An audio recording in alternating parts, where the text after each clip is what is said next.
In the wreckage of a Boeing crash in the snowy mountains, a single father rescue worker finds a young woman, wounded and unconscious, the only survivor.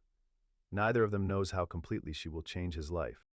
Stay until the end, because sometimes the miracle you need is the one you're meant to save. The radio crackled to life in Jake Carter's truck as he navigated the winding mountain road, snow falling in thick flakes against his windshield. All available rescue personnel report to Black Ridge Pass.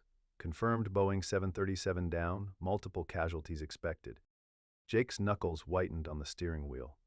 At 38, he'd spent 15 years as a forest maintenance worker and volunteer rescuer in the small mountain town of Pinecrest.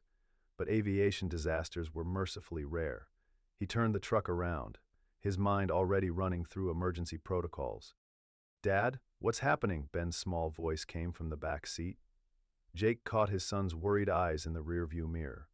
At 8 years old, Ben was already too familiar with tragedy. "I need to help some people, buddy. I'm going to drop you at Mrs. Miller's, okay?" The boy nodded solemnly. Since losing his mother 4 years ago in the icy road accident that still haunted Jake's dreams, Ben had become quiet, withdrawn, the kind of child who watched rather than participated, the kind of child other kids sensed weakness in and exploited. After dropping Ben off, Jake pushed the old truck as fast as he dared up the mountain road. The emergency lights of other vehicles were already visible near the ridge where the plane had gone down. The scene was chaos. Fragments of white and blue fuselage scattered across the snowy landscape like broken eggshells. Rescue workers moving in grim choreography. "Carter, take the eastern perimeter," Sheriff Donahue called. "Search for survivors, but—" The unfinished sentence hung in the frigid air. "But don't expect to find any." Jake trudged through knee-deep snow, the specialized thermal scanner in his hand sweeping methodically.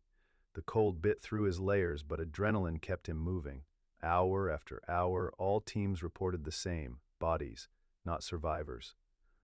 As dusk approached and the search was about to be called off until morning, Jake's scanner picked up a faint heat signature beneath a section of wing half buried in snow.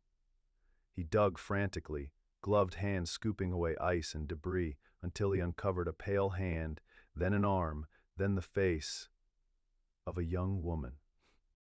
She was ghostly white, dark hair matted with blood, but a small cloud of breath escaped her blue lips. Impossibly, she was alive. "I found a survivor," Jake shouted into his radio, his voice cracking. "East Quadrant, Section F. She's alive." He cleared snow from her body, noting with professional detachment the awkward angle of her left leg, the gash across her forehead. As he wrapped her in thermal blankets, her eyelids fluttered open momentarily. Disoriented hazel eyes met his, filled with terror and confusion, before closing again. Near her hand lay a small nameplate, the kind flight attendants wore, partially crushed but still legible. EL. "She shouldn't be alive," Dr. Morse said 3 days later, reviewing charts at the makeshift medical center in Pinecrest's community hall. The town was too small for a proper hospital, and the winter storm had made airlifting patients to the city impossible. Severe concussion, broken femur, hypothermia, and trauma-induced amnesia. Yet her vitals are stabilizing. Jake stood at the foot of the woman's bed, watching her breathe. He'd visited it each day, drawn by something he couldn't name. Professional concern, he told himself. He'd found her, after all. "Any ID?" he asked. "That's the strange part," Sheriff Donahue said, joining them. "The airline has no record of an L on their crew. The passenger manifest doesn't match her either. According to every official record, she wasn't on that plane." Jake frowned. "That's impossible. I found her in the wreckage." "I'm not saying you didn't," the sheriff's voice lowered, "but it raises questions. Who boards a plane without being logged? Why was she there? Some folks in town are talking." Small towns and their rumors. Jake knew how quickly speculation could turn ugly. What happens to her now? Once she's stable, federal authorities will take over. Until then? The sheriff shrugged.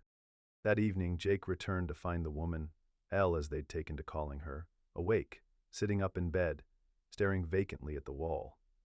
The bruising around her eyes had darkened to purple crescents. making her pale face seem even more fragile. "Hello," he said softly, not wanting to startle her. "I'm Jake Carter. I found you in the snow."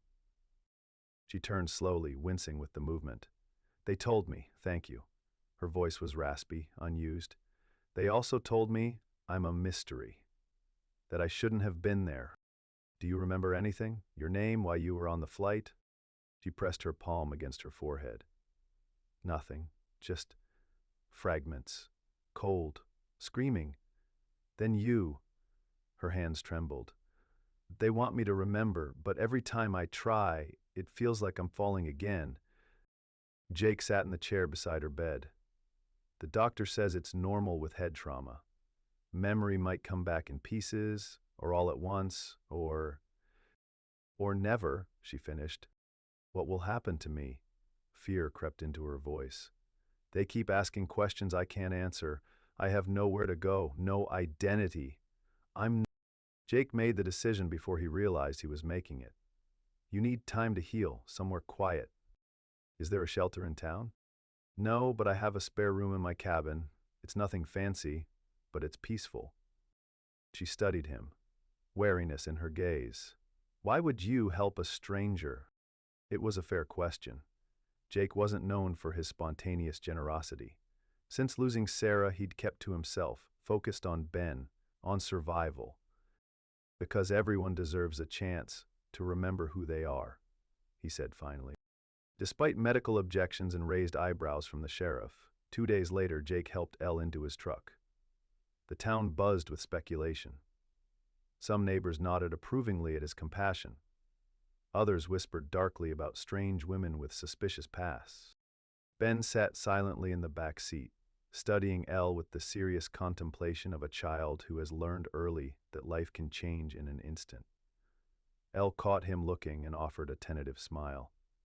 To Jake's surprise, Ben smiled back. A small, rusty thing, but the first real smile he'd given a stranger in years. "Careful with the crutches on those steps," Jake cautioned as they entered the cabin.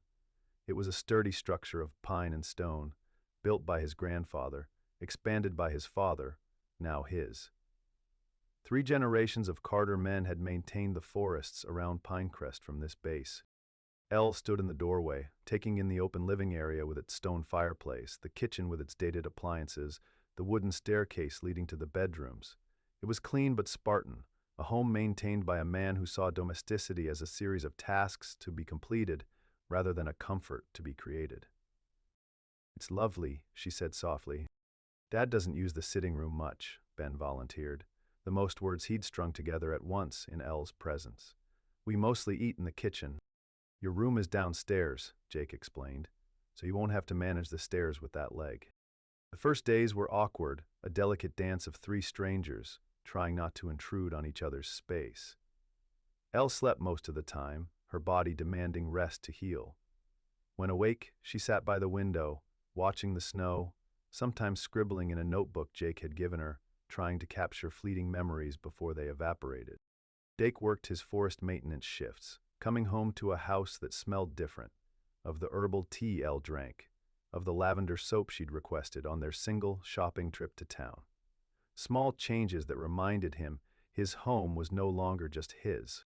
A week into her stay, Jake came home to find Ben and Elle at the kitchen table, surrounded by construction paper, scissors, and glue. "We're making a diorama for my science project," Ben explained, eyes bright with enthusiasm. "It's about forest ecosystems. Elle used to be a..." He stopped, looking uncertainly at Elle. "I don't know if I was anything," she said gently. "But I remember how to make paper trees, somehow." Her hands moved with practiced precision, folding and cutting, creating delicate 3-dimensional trees. Muscle memory, Jake thought, fragments of a life she couldn't recall. That night, after Ben was in bed, Jake found Elle sitting by the fire, her injured leg propped on a footstool. "Thank you," he said, "for helping Ben. He doesn't usually warm up to people. He's a special boy, observant. He notices everything." She hesitated. "He told me about his mother." "I'm sorry." Jake nodded stiffly. Even after 4 years, Sarah's absence was a wound that reopened easily. "Black ice. The car rolled 3 times. They said she didn't suffer. Small comfort. The smallest. He stared into the fire. Ben was in the car. He remembers everything. Hasn't been the same since. Children are more resilient than we think, Elle said, then frowned, as if surprised by her own words. You sound like you know something about children. Maybe I did, her voice caught. I wish I could remember. It's like having a word on the tip of your tongue, but it's my entire life that I can't quite grasp. As February turned to March, Elle's physical injuries healed faster than her memory. She graduated from crutches to a cane, began cooking meals, simple at first, then increasingly complex dishes that suggested culinary training. She knew how to iron shirts perfectly, fold fitted sheets, speak phrases in what sounded like French. Each remembered skill was celebrated, each a piece of the puzzle. That was Elle. But the larger picture, who she was, why she was on that plane, remained elusive. In town, Jake heard the whispers. Some said she was running from the law, others that she was part of some elaborate insurance fraud. The most charitable suggested she was fleeing an abusive relationship. Jake ignored them all, protective of the fragile peace they'd established in the cabin. One night, he was awakened by screams. He found Elle thrashing in her bed, caught in a nightmare's grip. Elle, wake up, it's Jake, you're safe. He gently shook her shoulders. She woke with a gasp, eyes wild and unseeing. Don't let them take me back, she begged, clutching his arm. Please, don't send me back. Back where? Elle, who are you afraid of? But she was already slipping back into troubled sleep, tears streaking her face. Jake stayed until her breathing steadied, troubled by her terror. Whoever she had been, whatever life she had fled, it had left her deeply afraid. The next morning, she remembered nothing of the nightmare, but the haunted look in her eyes remained. As spring approached, Elle became more integrated into their lives. She helped Ben with homework, listened to Jake's stories of the day's work, brought warmth to a home that had been functional but joyless. Sometimes, Jake caught himself watching her. The graceful way she moved, the gentle patience she showed Ben, the quiet strength with which she faced each day of uncertainty. And sometimes, he caught her watching him too. I thought I'd find you here, Sheriff Donahue's voice cut through the peaceful afternoon. Jake had been repairing fence posts at the forest boundary, enjoying the first truly warm day of spring. Something wrong, Sheriff?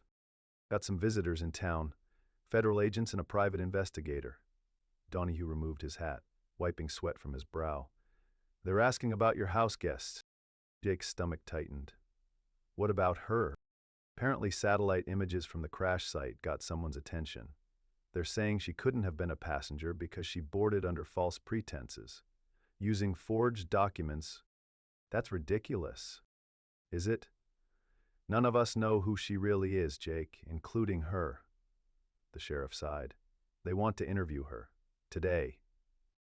Jake drove home, faster than was safe on the winding roads, mind racing. Ella was in the garden behind the cabin, helping Ben plant the vegetable seedlings they'd started indoors weeks ago. She looked up, smile fading as she read his expression. What's happened? We need to talk. Ben, go inside, please. Once the boy was out of earshot, Jake explained the situation. Elle's face drained of color. Really think I'm some kind of criminal? They think you were traveling under a false identity. Were you running from something, Elle? I don't know. Her voice rose in frustration. Don't you think I'd tell you if I remembered? Jake studied her face, searching for deception. Would you? Sometimes I wonder if you remember more than you let on. Hurt flashed in her eyes. You don't trust me. I want to, but this affects my son too. They were still standing in tense silence when 2 black SUVs pulled up to the cabin. 4 men emerged, 2 in FBI windbreakers, 1 in a sheriff's uniform, and a well-dressed older man with silver hair who surveyed the property with calculating eyes. Mrs. Eleanor Lockwood, the older man called, approaching Elle. Or do you prefer Elle? Elle froze, recognition flickering across her face at the name. Mr. Lockwood has identified you as his daughter, one of the FBI agents explained to Jake. She's been missing for 3 months, ever since breaking off her engagement and disappearing. Eleanor? The silver-haired man said, his voice softening with what might have been concern or might have been performance. It's time to come home. Whatever game you're playing has gone far enough. Game? Elle whispered, backing away. I nearly died. A regrettable accident. But you shouldn't have been on that flight. Using forged documents, evading your security detail. His smile tightened. The wedding is still on hold. Martine has been very understanding about your episode. Jake watched understanding dawn on Elle's face, memories clicking into place like tumblers in a lock. I remember, she said, her voice stronger now. I remember who I am, who you are. She turned to Jake. He's telling the truth. I'm Eleanor Lockwood. My father is Richard Lockwood of Lockwood Industries. Jake recognized the name. Lockwood Industries was a multinational corporation worth billions. You ran away, he said, not a question. From an arranged marriage, disguised as a love match.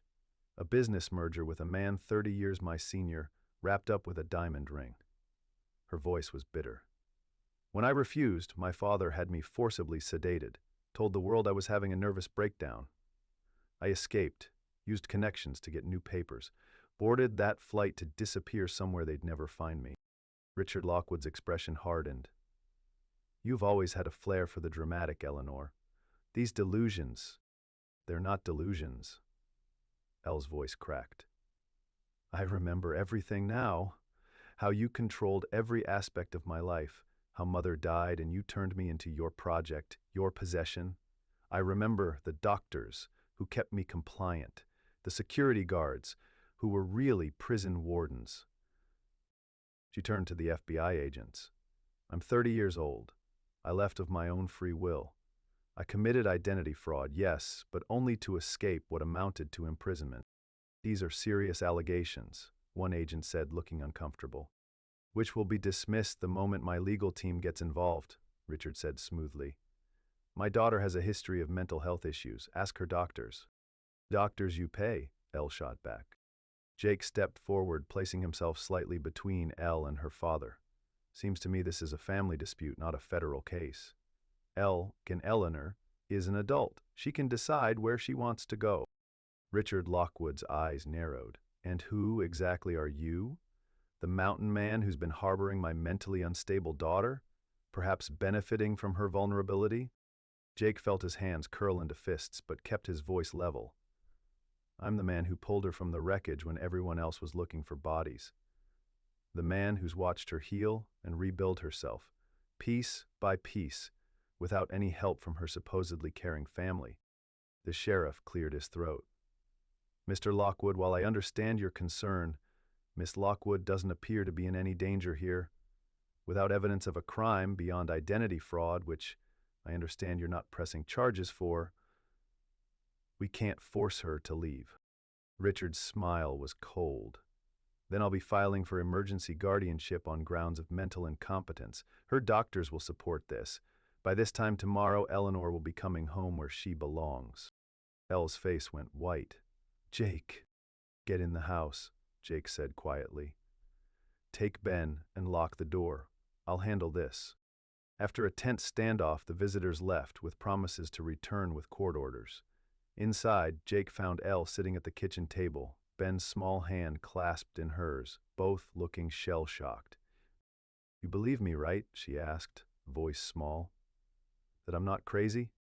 I believe you, Jake said simply, and I won't let them take you anywhere against your will. You can't stop them. My father has unlimited resources, connections everywhere. So we don't fight on his terms? Jake sat across from her. The question is, what do you want, Elle? Now that you remember who you are, do you want to reclaim your life? You're Eleanor Lockwood, heiress to a fortune. Elle looked around the modest kitchen, at Ben's worried face, at Jake's steady presence. This is the first place I felt like myself. Not Eleanor Lockwood, the perfect daughter. Not Elle, the amnesia patient. Just me. Whoever that is. She squeezed Ben's hand. I want to stay. If you'll have me. Then we fight, Jake said. By morning, the town of Pinecrest was divided. Some residents, swayed by Richard Lockwood's charm and implied promises of economic development for the region, viewed Elle as a spoiled heiress playing mountain house. Others, who had come to know her over the past months, rallied behind the woman who volunteered at the library's children's hour and remembered everyone's coffee preferences at the diner. Jake worked methodically, making calls to an old army buddy who'd become a lawyer in Denver, gathering statements from Dr. Morris about Elle's sound mental state, documenting her recovery and integration into the community. Sheriff Donahue visited mid-morning, looking uncomfortable. "Thought you should know, Jake. Lockwood's people are talking to the school board, suggesting Ben might benefit from specialized educational opportunities in the city." Jake's blood ran cold. "Is that a threat?" "Sounds like one to me." The sheriff hesitated. "Off the record, I don't like how this feels. Throwing money and influence around trying to buy a woman's freedom. Reminds me why I never left Pinecrest for the big city." When the sheriff left, Jake found Elle in the garden, digging with more force than necessary. "They're trying to use Ben to get to me," she said before he could speak. "I heard. I should go, Jake, before your family gets hurt in my war. We're already in this, all of us." She stood, brushing dirt from her hands. "You don't understand what he's capable of. My father doesn't lose, ever." "Neither do I," Jake said, and meant it. "Not when it matters." That afternoon, they received notice of an emergency guardianship hearing scheduled for the following day in the county courthouse. Elle's father had indeed moved quickly, flying in specialists who were prepared to testify about her fragile mental state and history of delusional episodes. Jake's lawyer friend arrived by nightfall, grim-faced but determined. "It's an uphill battle," he admitted, "but we've got one advantage. Small-town judges tend to be suspicious of big-city power plays, and we've got a community willing to testify on Elle's behalf." Indeed, throughout the evening, neighbors arrived at the cabin. Mrs. Miller from the bakery brought bread and casseroles. Ben's teacher came with signed statements from school staff about Elle's positive influence on the boy. Even gruff old Mr. Peterson, who rarely left his farm, showed up to offer his shotgun, politely declined, and his testimony about seeing Elle help a lost dog find its way home during a snowstorm. "I didn't realize," Elle said, watching the steady stream of supporters. "I didn't know they cared." "Small towns," Jake explained. "Suspicious of outsiders until they're not, then they protect their own." That night, after Ben was asleep and the house was quiet, Jake found Elle sitting on the porch swing, wrapped in a blanket against the spring chill. "What if we lose tomorrow?" she asked softly. Jake sat beside her, the swing creaking gently beneath their weight. "Then we appeal, and if that fails, we find another way. I'm not giving up." "Why?" She turned to face him. "Why fight so hard for someone who crashed into your life?" "I've brought nothing but trouble." Jake considered the question, searching for the right words. "Before you came, Ben and I were surviving, not living, going through motions. You reminded us, there's more." He looked at the stars. "After Sarah died, I thought that part of life was over, that I had to focus on being a father, nothing else. And now? Now I know better." He met her gaze. "You don't have to stay because you're grateful, or because you have nowhere else to go. But if you want to stay because this feels like home, then we want you to stay too." Elle's hand found his in the darkness. "It does feel like home. You and Ben, you feel like family." They sat in companionable silence, watching their breath cloud in the cold night air, hands entwined, the swing moving in gentle rhythm beneath them. The courtroom was packed the next morning. Richard Lockwood sat with his legal team, impeccably dressed, the picture of paternal concern. Jake, Elle, and their supporters filled the other side, a mismatched collection of mountain town residents united in purpose. "Gavel rise," the bailiff called as Judge Martha Wilson entered, a stern-looking woman in her 60s who, local legend had it, had once told a state senator where he could shove his development proposal. The proceedings began with clinical efficiency. Richard's doctors presented their testimonies, painting a picture of a troubled young woman with a history of instability. They spoke of medications, therapies, and the unfortunate episode of her flight. Elle sat straight back through it all, flinching occasionally but never looking away. When it was their turn, Jake's lawyer friend presented a different narrative. A woman who had survived unimaginable trauma, healed both physically and mentally, and integrated herself into a community that valued her. Dr. Morris testified about Elle's sound judgment and rapid recovery. Ben's teacher spoke of her patience and positive influence. Jake described finding her in the snow, the careful way she had rebuilt herself from fragments. Finally, Elle herself took the stand. "Mrs. Lockwood," the judge said, "in your own words, what are you asking this court to do?" Elle took a deep breath. "I'm asking for the freedom to choose my own path. I acknowledge that I am Eleanor Lockwood.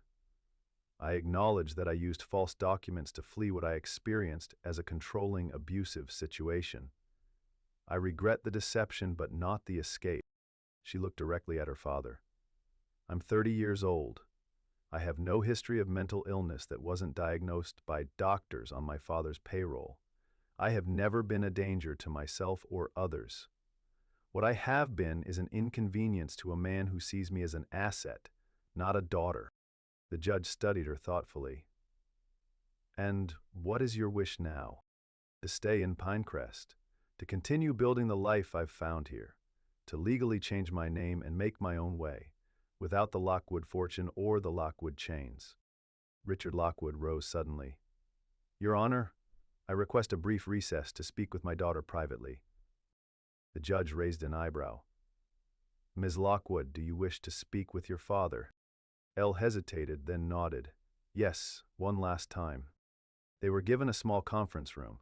Jake watched anxiously as Elle and her father disappeared behind the door. 15 minutes later, they emerged. Richard Lockwood looked grim but composed. Elle's eyes were red-rimmed but dry. "Your Honor," Richard announced, "I'm withdrawing my petition for guardianship. My daughter has made her position clear, and while I disagree with her choices, I acknowledge her right to make them." Murmur ran through the courtroom. The judge studied him suspiciously. "Mr. Lockwood, this is a sudden change of heart. Let's just say I've been reminded of certain family values." His smile was tight. "Eleanor will always have a place in our family should she choose to return. In the meantime, I wish her well with her new arrangements." The judge turned to Elle. "Ms. Lockwood, is this resolution satisfactory to you?" Elle nodded. "It is, Your Honor. Thank you." Outside the courthouse, spring sunshine bathed the town square. Elle stood apart with her father for one final conversation, their body language stiff, but no longer hostile. When he left, climbing into his waiting car without looking back, she returned to Jake's side. "What did you say to him?" Jake asked. "The truth, that I would fight him with everything I had, for as long as it took, that I'd go public with everything. The forced sedation, the threats, the way he tried to sell me in marriage to secure a business deal." She smiled sadly. "And that despite all that, I still remember he taught me to ride a bike, came to my dance recitals, and kept my mother's garden alive after she died. That I didn't want to destroy him or the company, just to be free of both. And he accepted that. He's a businessman. He recognizes when the cost exceeds the benefit." Elle watched the car disappear down the mountain road. "He'll tell everyone I'm taking time to find myself after my trauma. Save face, spin the story. It's what he does best." "And what will you do?" Jake asked, the question that had hung between them for months. Elle turned to him, then to Ben, who was building a paper airplane with Jake's lawyer on the courthouse steps, then to the town square with its familiar faces going about their day. "I'm going to legally change my name to Elle Carter," she said quietly. "If that's all right with you. Start fresh, right here." Jake's heart stuttered. "Carter? Too soon?" Uncertainty crept into her voice. He took her hand. "Not too soon, just unexpected. In the best way." 2 months later, as summer bloomed across the mountains, Elle officially became Elle Carter in a small ceremony in the town square. The same judge who had granted her freedom performed the wedding, Ben standing proudly as best man, the entire town in attendance. That evening they hosted a dinner at the cabin, now transformed with Elle's touches into a true home. The garden thrived, the kitchen was warm with cooking smells, and Ben's artwork covered the refrigerator. Drawings of 3 figures, hand in hand. As twilight settled over the mountains, the 3 of them walked the forest path behind the cabin. The snow had long since melted, wildflowers blooming where winter had reigned. Jake watched as Ben ran ahead, stopping to examine interesting rocks or call out the names of birds Elle had taught him. "Happy?" he asked, his arm around her waist. Elle leaned into him, watching Ben. "Complete," she corrected. "I feel complete." They continued down the path, following Ben's excited discoveries, their footprints pressing side by side into the soft earth of spring. 3 sets of tracks, moving forward together. If you believe in second chances, in love found when it's least expected, then maybe, like Jake and Elle, you'll understand. Sometimes, we aren't meant to save others. We're meant to find each other and save what's left of ourselves.